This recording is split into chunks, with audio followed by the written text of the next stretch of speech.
Think positive, be positive, maintain positivity are the popular terminologies used in the positive psychology to motivate and empower clients to shift their mind from negativity to positivity in the process of creating their own happiness and well-being.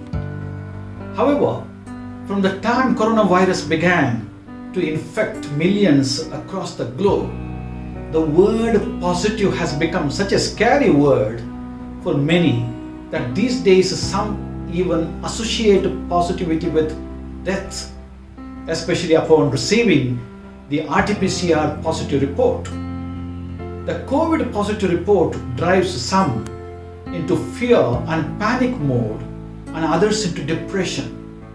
Therefore, positive is not so much a welcome word today. Nevertheless, the necessity of maintaining a positive mindset in the midst of a calamity like COVID-19 cannot be undermined if we want to survive facing this calamity.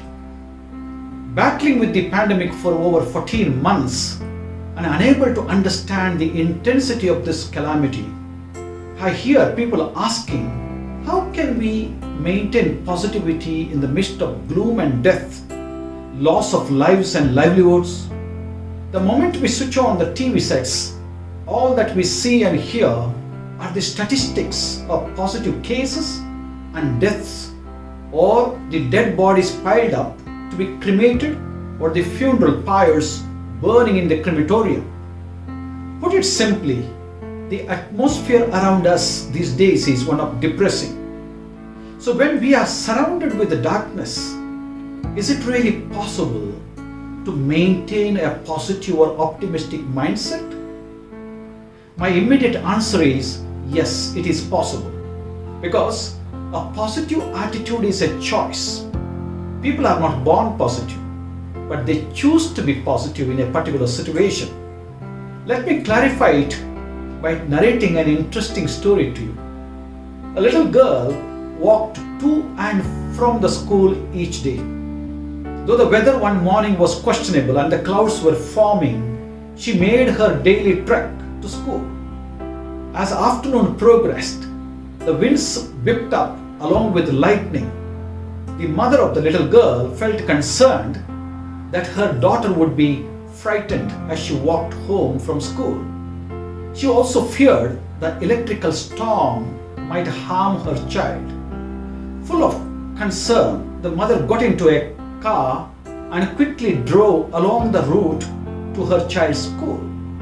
As she did, she saw her little girl walking along. At each flash of lightning, the girl would stop, look up, and smile.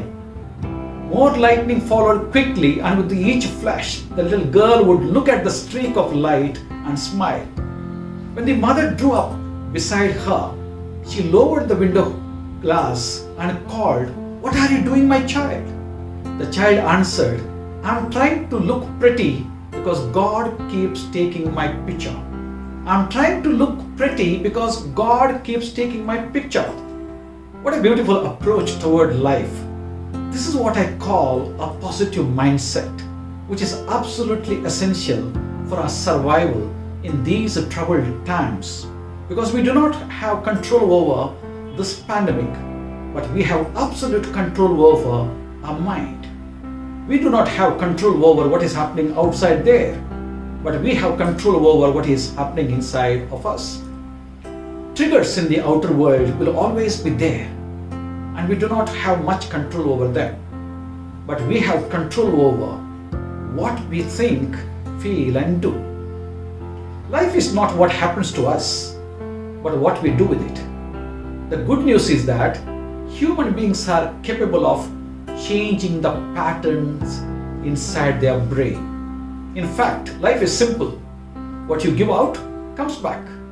If you give out positivity, faith, and confidence, that's what you get back. But the problem with the human beings is that we tend to focus on the negative more than on the positive.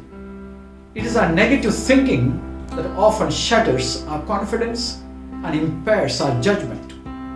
Negative thoughts like, I can't handle this situation anymore, I think I'm going to die with COVID 19, etc., only fill our minds with negative energy.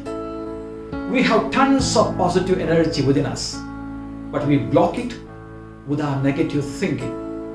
Therefore, we need a shift in our mindset if we want to survive in the present situation. We have to observe and modify our attitude and maintain positivity in all situations, knowing that this too will pass. Once a man asked Buddha, "Where is heaven and where is hell?" Buddha replied, "Both heaven and hell are in your mind. When you have a peaceful mind and calm mind, it is heaven. But when your mind is cluttered with negative thoughts, it is hell for you. Therefore, you have the power to choose every day if you want to be in hell or in heaven.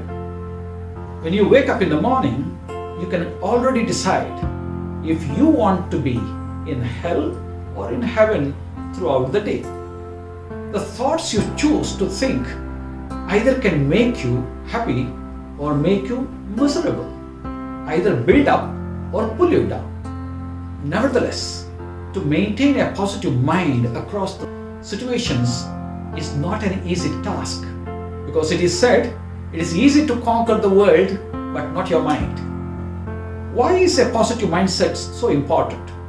Because it is not the amount of darkness in the world that ultimately determines how we live, but how we stand in the darkness. Positive minds produce positive lives, and negative minds produce negative lives.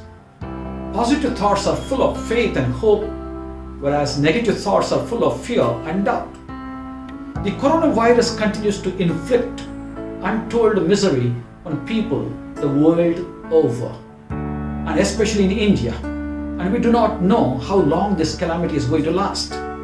However, getting drawn into a negative mindset can be counterproductive. You need to keep a track of development on the coronavirus to take proactive steps, but you do not need to be obsessed over it.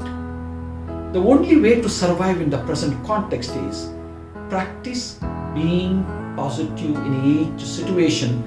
And along with the St. Paul keeps saying, I know all things work for the good of those who love God. Romans 8:28. It means when something you wish doesn't happen, you need to believe God has a better plan for you. Let's not continue to blame outside circumstances for the misery we are in. Rather, examine our thoughts and take responsibility for what we do. Let me leave you with this beautiful story. Many years ago, two salesmen were sent by a British shoe manufacturer to Africa to investigate and report back on market potential. The first salesman reported back, there is no potential here. Nobody wears shoes. The second salesman reported back, there is a massive potential here. Nobody wears shoes. Think over it.